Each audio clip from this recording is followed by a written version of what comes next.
bem-vindos. Hoje, vamos mergulhar fundo numa época bem intensa.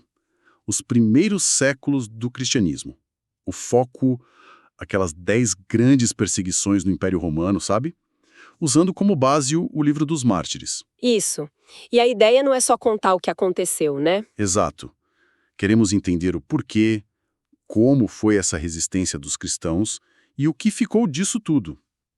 E olha, a fonte descreve cenas de violência extrema, mas também uma fé, assim, inabalável. E para começar, é bom a gente situar um pouco. Pensa no tamanho do Império Romano. Era gigante, complexo. Aí surge o cristianismo, uma fé nova, monoteísta. Vista com desconfiança, né? Muita desconfiança, porque desafiava os deuses romanos, os costumes sociais, tudo. E essa tensão, misturada com política, claro, acabou gerando violência organizada mesmo. Tá, então vamos lá. A primeira onda de perseguição que a fonte destaca é sobre Nero, lá por 67 depois de Cristo. Dizem que ele começou até bem, mas depois... Depois, a coisa desandou para a tirania, né? E o estopim foi o grande incêndio de Roma. Como o povo culpava o Nero? Ele precisou de um culpado rápido. Exatamente. E quem melhor que os cristãos? Já eram vistos como um grupo meio estranho, fechado. A fonte diz que Nero os acusou publicamente. Bodes expiatórios perfeitos. E os métodos? Nossa, o livro fala em costurar os cristãos em peles de animais para os cães devorarem, ou cobrir com cera e usar como tochas humanas nos jardins dele. É horrível só de imaginar. E foi nesse clima que figuras como Pedro e Paulo teriam sido martirizados, segundo a tradição. E esse padrão de usar os cristãos para desviar a culpa, continuou, né? Sim, infelizmente. A gente vê algo parecido na segunda perseguição com Domiciano, a partir de 81 depois de Cristo. Ele era descrito como bem cruel, perseguindo inimigos políticos, mas também os cristãos. E qualquer problema, tipo fome, doença, a culpa era dos cristãos. Para os pagãos, sim, porque os cristãos não adoravam os deuses romanos.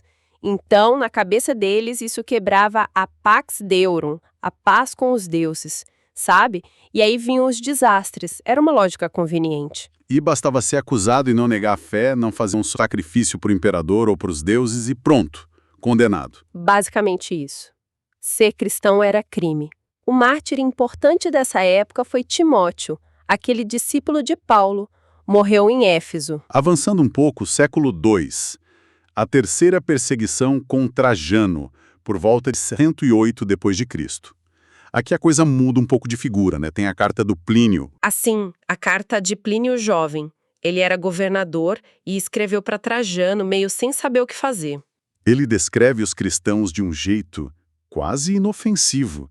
Diz que se reuniam antes do sol nascer, cantavam hinos para Cristo como se fosse um deus, se comprometiam a não roubar, não adulterar. Isso.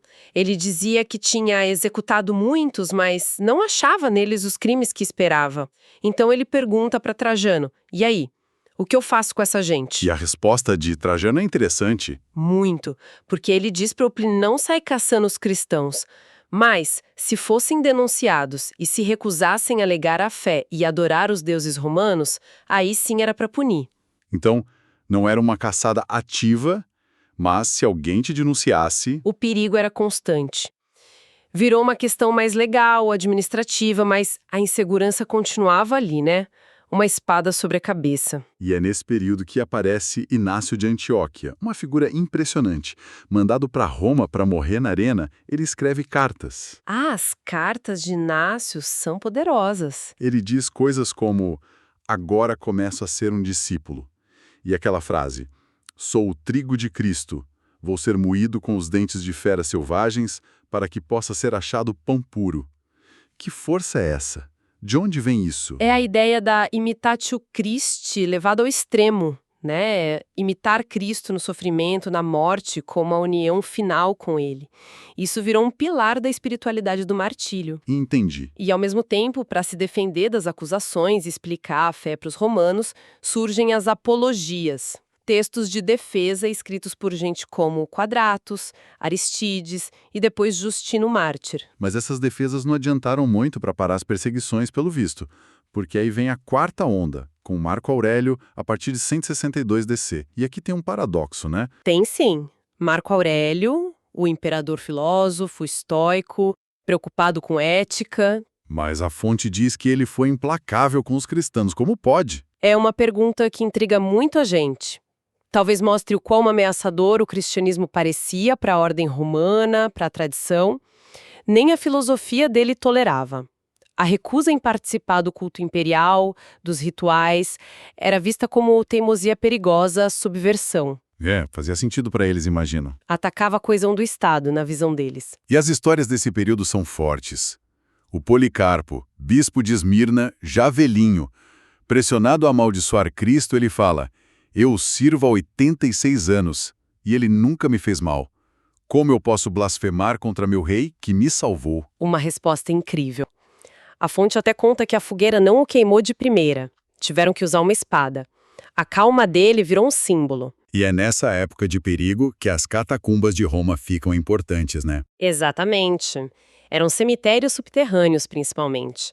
Mas também serviam de refúgio, às vezes. E as inscrições lá falam muito. A fonte compara bem, né? Inscrições cristãs tipo: aqui jaz Márcia, posta repousar num sonho de paz, cheias de esperança. Sim.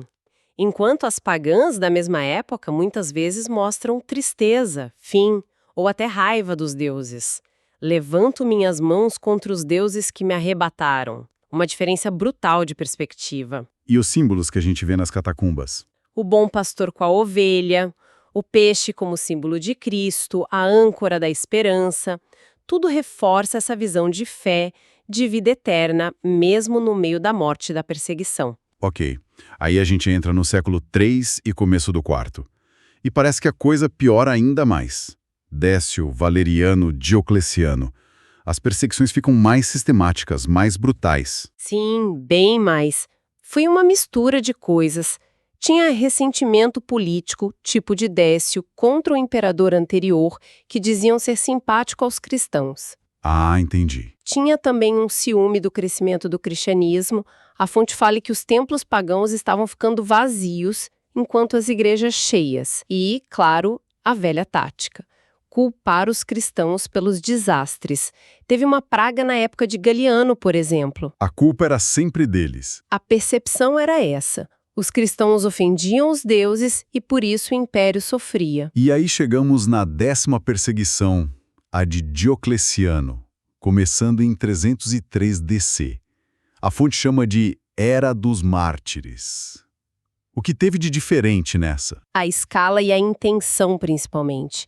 Foi incentivada em parte por Galério, um dos co-imperadores. Era uma tentativa calculada, sabe? De varrer o cristianismo do mapa. Como assim? Saíram éditos imperiais mandando destruir igrejas, queimar as escrituras, prender o clero e, o pior, exigindo que todos os cidadãos do império fizessem sacrifícios aos deuses romanos.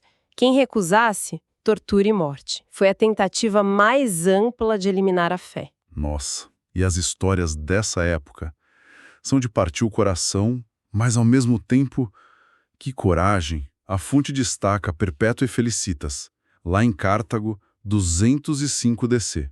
A história delas é fortíssima. Perpétua era uma jovem nobre culta, até escreveu um diário na prisão. Felicitas era sua escrava e estava grávida. E enfrentaram as feras juntas na arena. Juntas. Felicitas deu à luz poucos dias antes. A solidariedade entre elas, ultrapassando as barreiras sociais, e a firmeza diante daquele horror se tornaram um símbolo imenso. Mostra a força que a fé dava, né? Em situações limite. Realmente. Outro exemplo que a fonte traz é Lourenço, diácono em Roma, martirizado em 258 na perseguição de Valeriano. Sim, a história dos tesouros da igreja. O prefeito exigiu as riquezas, esperando ouro, prata. E o Lourenço fez o quê? Reuniu os pobres, os doentes, as viúvas, todo mundo que a igreja ajudava e apresentou para o prefeito dizendo: estes são os tesouros da igreja. Que resposta! Genial e corajosa. Muito. Um desafio direto à ganância do poder romano. A tradição diz que, por causa disso, ele foi condenado a ser assado vivo numa grelha e ainda teria feito piada durante o suplício. Tipo, vira que esse lado já tá bom. Essa mesma. Lendário. Virou símbolo do espírito triunfando sobre a dor física. E essas são só algumas histórias, né? O livro descreve uma variedade de torturas que é assustadora.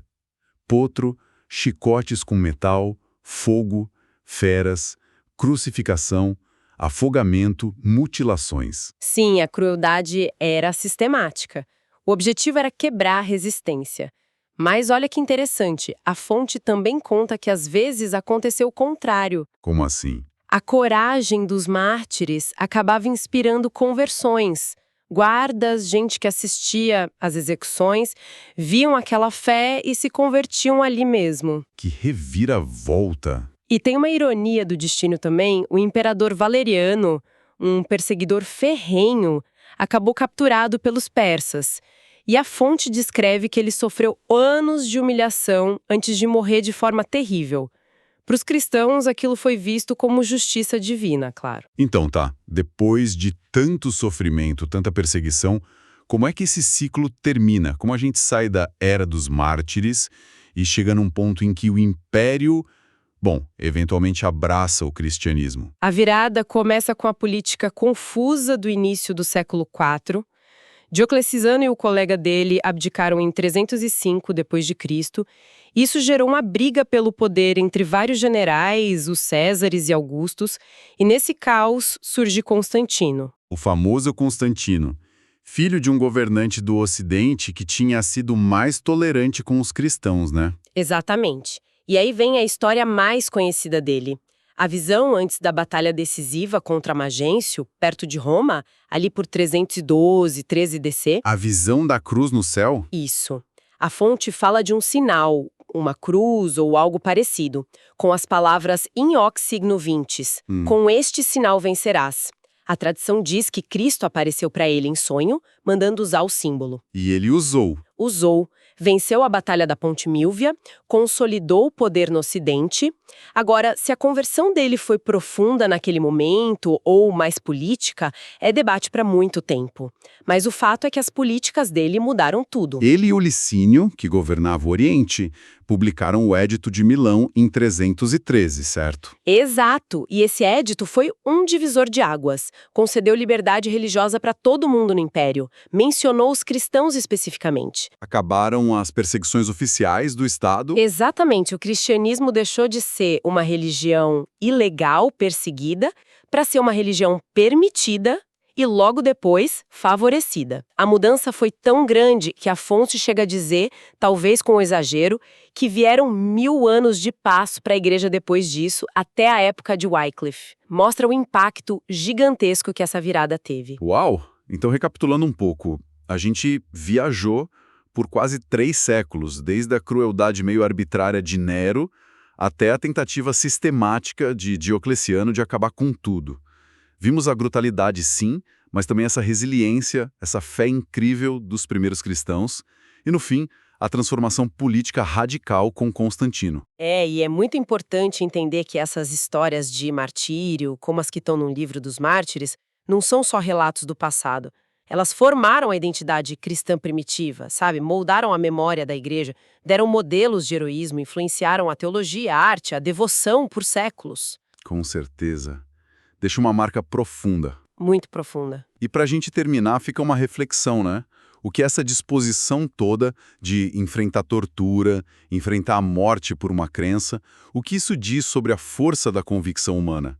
Sobre essa busca por um sentido maior que transcende a vida aqui? E como será que essa dinâmica, fé profunda, poder do Estado, resistência, continua ecoando hoje em dia em outros contextos?